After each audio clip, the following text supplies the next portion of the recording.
when you first start music and you've got your basic notes like your quavered and your crotchet, and then you've got the minim and the semi-breve, that's you're kind of limited to what you can do with them. However, there's a couple of ways that we can extend notes. One of them is ties and the other one is dots. And the first one we're going to go into is ties. Ties are a good way for us to join one or more notes together. You can actually string a number of notes together using ties if that's what you want to do, or if that's what the composer wanted you to do. And what happens is if you tie notes together, then it just means that the notes that are further on in the ties are not sounded. Now, I'm saying ties an awful lot, it's beginning to sound a bit weird. What I'll do is I'll actually show you, and then that might give you a better idea. So, if we've got, say, let's sort this out, a minim, and we wanted to make it another, just a wee bit longer, what we do is we've got the two notes, and then we create the tie.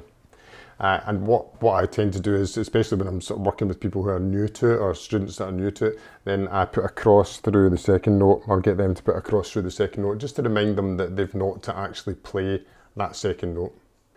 The next point I want to go over is how do you actually write them? There's a definite yes and a definite no when it comes to writing ties in music. Let me just show you what they're like. So if I rub this out again. Essentially what I'll do is I'll just draw a couple of examples and make them a wee bit smaller.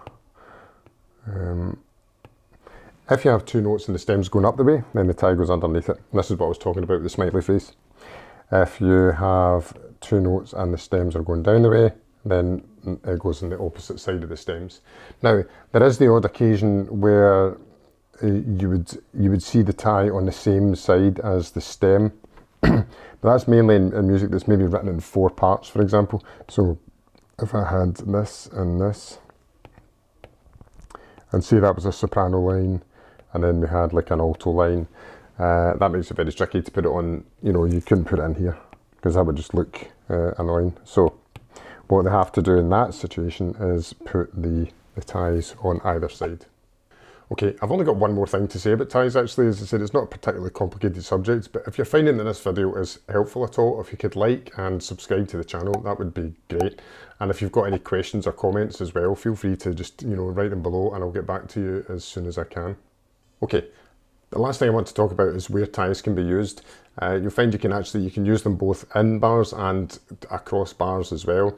So let me just show you, for example, if we've got staff with and we've only got one bar on the page, and we want to extend our note, and then what we do is we would just have it within the bar, a bit like what I've showed you already.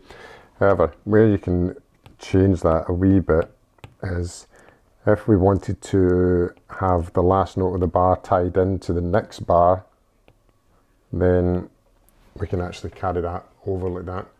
Now, I kind of said earlier that you can extend ties onto notes for as long as you want.